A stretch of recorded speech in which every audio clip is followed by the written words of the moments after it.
Shark tank का season 5 announce हो चुका है और इस सीजन में एक नए शार्क की एंट्री हुई है। इंटरेस्टिंगली ये पहले एक एक्स शार्क की कंपनी में काम करते थे। गेस कर सकते हो? चलो एक हिंट देता हूँ। उस एक्स शार्क की कंपनी राजस्थान के जयपुर सिटी में बेस्ड है। दैट्स राइट, शार्क टैंक में जयपुर से सिर्फ एक ही शार्क की कंपनी थी, अमित जैन की कार देखो, जहाँ पे मिनिमलिस्ट के को-फाउंडर और शार्क टैंक के न्यूएस्ट शार्क मोहित यादव पहले काम करते थे। शार्क टैंक में हमेशा से ये क्रिटिसिज्म सुनाई देता है कि कई शार्क्स के खुद की कंपनियां तो लॉसेस में और ये चले हैं शार्क्स बनने। बिलियनियर हर्ष गोयनका ने तो एक्स पर शार्क्स को एक्सपोज किया, जिसमें उन्होंने हर शार्क की कंपनी का FY24 profit after tax data बताया और आप मानोगे नहीं, एक भी शार्क्स के नंबर ग्रीन कलर में नहीं है, मतलब कि हर कंपनी लॉस में है। और अगर आपने नंबर्स देखे तो कुछ शार्क्स के केस में तो सैकड़ों करोड़ों के लॉसेस हैं। जैसे एको ने 456 करोड़ के लॉसेस रिपोर्ट किए और इन शॉर्ट ने 228 करोड़ के लॉसेस। ऑब्वियसली इस लिस्ट में नमिता को शामिल नहीं किया गया क्योंकि एमक्यूर फार्मा स्टार्टअप नहीं है और ना ही नमिता फाउंडर। लेकिन ऐसा लगता है कि शार्क टैंक के मेकर्स ने फाइनली लोगों की दुहाई सुन ली है और आखिरकार एक ऐसा फाउंडर सामने आया है जिसकी कंपनी सिर्फ प्रॉफिटेबल ही नहीं है बल्कि 2020 में जब से बनी है उसके अगले ही साल 2021 से ही प्रॉफिटेबल रही है और FY24 तक एक साल भी लॉस में नहीं गई। इतना ही नहीं, सिर्फ 8 महीनों में ही मिनिमलिस्ट ने 100 करोड़ का रेवेन्यू जनरेट किया और जनवरी 2025 में HUL ने मिनिमलिस्ट को 3000 करोड़ के लिए एक्वायर कर लिया।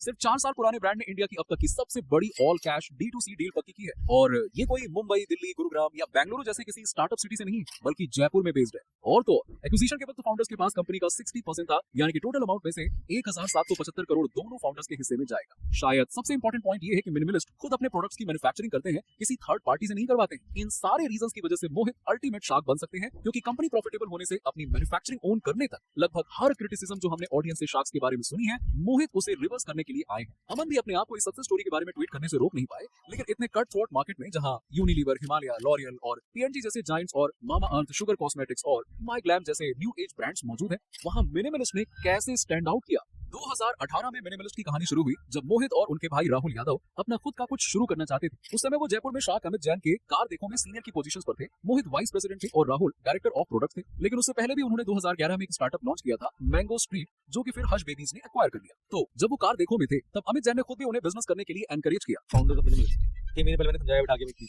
वो the brothers Rahul used to report to me. I was the advisor to them. When they signed the deal, the first call they made was me. Mohit gold medallist chartered accountant है। In fact उनका all India rank 26 था। Mango Street से पहले वो Deloitte and Credit Suisse में finance और operations में expertise हासिल कर चुके थे। कार देखो में प्रोडक्ट और टेक समझने के बाद 2018 में उन्होंने दूसरा वेंचर शुरू किया, फ्रीविल। तब तक उनके पास इनफ एक्सपीरियंस था और सेविंग्स भी थे। फ्रीविल में वो personalised hair care solutions provide करते थे, जहां वो कस्टमर से 20 से 25 सवाल पूछते थे और उसके बेसिस पर वो हर कस्टमर के लिए सिस्टम के थ्रू यूनिक फॉर्मुलेशंस बनाते थे। यूएस और बाहर के देशों से उन्होंने फॉर्मुलेटर्स के साथ में पार्टनर किया। आइडिया अच्छा था, लेकिन क्योंकि वो प्रोडक्ट स्क्रैच से बना रहे थे, उन्हें रिटेल और मार्केट प्लेस में बेचने में परेशानी हुई। Challenge with personalization is distribution. Because I'm creating every product from scratch, I am not able to leverage retail. I'm also not able to leverage the marketplaces and other channels because in those cases, you need to have a product which is already in their warehouses. और फिर 2019 में आया सबसे बड़ा challenge, Covid.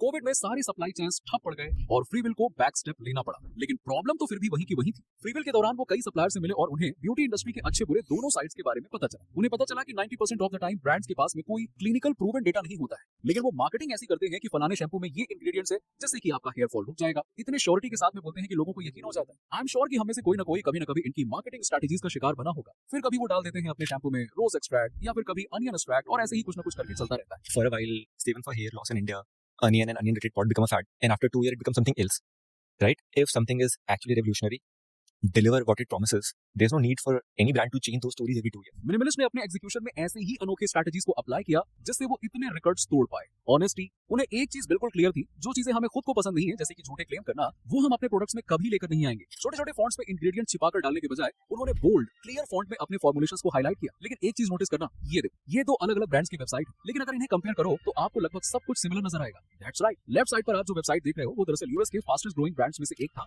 The ordinary. बहुत ज़्यादा उनका भी सेम कॉन्सेप्ट था कि यार हम ऐसे ही बनाते हैं, मार्केट में इतने सारे प्लेयर्स हैं, एकदम स्पेसिफिक रिजल्ट्स की बात करेंगे, एविडेंस की बात करेंगे, बहुत सिंपल पैकेजिंग रखेंगे, एग्जैक्ट वो करेंगे। तो आपने ऑर्डिनरी देखा कि यूएस में तेज चल रहा है, मैं इंडिया में ऐसा कर देता हूँ। अब इस पे बहुत से लोगों को लगता है कि मिनिमलिस्ट ने बस द ऑर्डिनरी को कॉपी पेस्ट कर लिया। सबसे पहले तो ये बहुत बड़ी गलतफहमी। अगर किसी को लगता है कि बस आइडिया कॉपी कर लेने से ब्रांड बन जाता है, ऐसा होता तो ट्रिगर्ड इंसान और फुकरा इंसान का फोकस भी इंडिया में हिट हो जाता, जो कि क्लियरली प्राइम से कॉपीड है। लेकिन ऐसा नहीं हुआ क्योंकि हजारों लोगों को हर दिन आइडियाज आते हैं। आइडिया की कोई वैल्यू नहीं होती है, वैल्यू होती है एग्जीक्यूशन। इंटरेस्टिंगली मिनिमलिस्ट ने कभी खुद इस बात को नहीं छिपाया कि वो द ऑर्डिनरी से इंस्पायर थी। 2020 में जब मिनिमलिस्ट लॉन्च हुआ तो उन्होंने अपना पहला इंस्टाग्राम पोस्ट डाला और उसी पोस्ट में उन्होंने द ऑर्डिनरी को कैप्शन में मेंशन किया और बताया कि द ऑर्डिनरी से क्यूज लेकर ही मिनिमलिस्ट बना है। मिनिमल पैकेजिंग, मिनिमल कलर्स और मिनिमल वर्ड्स के साथ एक रेवोल्यूशनरी स्किन केयर ब्रांड की शुरुआत हुई। Product quality terms over paid marketing, वैसे तो हमने कई बार शार्क टैंक पर भी सुना है, लेकिन मोहित ने सही मायने में प्रोडक्ट को हीरो बनाया। स्किन केयर जैसे कॉम्पिटिटिव मार्केट में जहां आए दिन ब्रांड्स जो चाहे वो मन चाह क्लेम करते रहते हैं, मिनिमलिस्ट ने अप्रोच को अपने ट्रांसपेरेंट रखा। रेडिकली ट्रांसपेरेंटली रहना है हम लोग को, मतलब जो भी हमें चीजें खुद पसंद नहीं आती है, when brands hides और चीजें बता नहीं रहे होते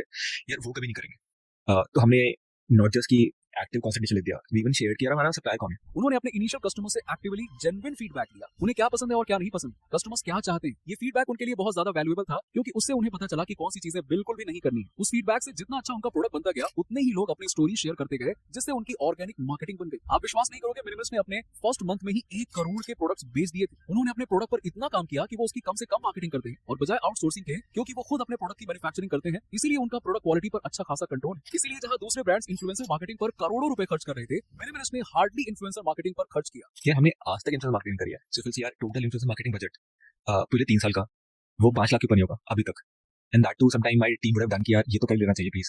कम्युनिटी ड्रिवन ब्रांड, मिनिमलिस्ट को इनिशियल ब्रेक थ्रू भी वर्ड ऑफ माउथ से ही मिला था। जब एक ब्यूटी इन्फ्लुएंसर ने उनके बारे में पोस्ट किया, उसके बाद बाकी के इन्फ्लुएंसर्स ने भी ट्राई आउट करना स्टार्ट किया। अपने ऑर्गेनिक मार्केटिंग की वजह से उनकी कम्युनिटी एंगेजमेंट दूसरे ब्रांड से बहुत ज्यादा बेहतर बनी। So most companies in e-com, in personal care और D2C टिपिकली उनका होता है वही 0.2-0.3% एंगेजमेंट चला होता है, हमारा होता है अपवर्ड्स ऑफ 1.5%। मिनिमलिस्ट का retention rate across online and offline channels approximately 60% है। मतलब कि अगर 100 लोग खरीदते हैं तो उनमें से 60 लोग वापस आते हैं। ये सिर्फ तब होता है जब आपका अपने कम्युनिटी के साथ में जबरदस्त कनेक्ट है और मोस्ट इंपॉर्टेंटली आपकी कम्युनिटी आप पे ट्रस्ट करती है। इतना स्टैंड आउट ब्रांड शायद आगे जाकर एक बड़ा टाइटल बन पाता, लेकिन जनवरी 2025 में मोहित ने मिनिमलिस्ट को 3000 करोड़ रुपीस के लिए हिंदुस्तान यूनिलीवर को बेच दिया। हिंदुस्तान यूनिलीवर अगर किसी को नहीं पता तो इंडिया के लगभग हर घर में पाया जाता है। अन्नपूर्णा सॉल्ट एंड आटा, Boost chocolate drink, Bru coffee, Brooke Bond tea, Kisan, Lipton, Knorr soups, Kwality Wall's, Magnum, Cornetto ice cream, Horlicks और न जाने कितने सारे हाउस होल्ड ब्रांड्स के वो मैन्युफैक्चरर है। तो दोस्तों आज के लिए इतना ही। इंटरेस्टिंगली द ऑर्डिनरी को भी एक्वायर किया था एस्टी लॉडर नाम के कंग्लोमरेट ने। मोहित का यही मानना है कि उनकी ट्रांसपेरेंसी उनकी पहचान है और HUL एक्विजिशन के बाद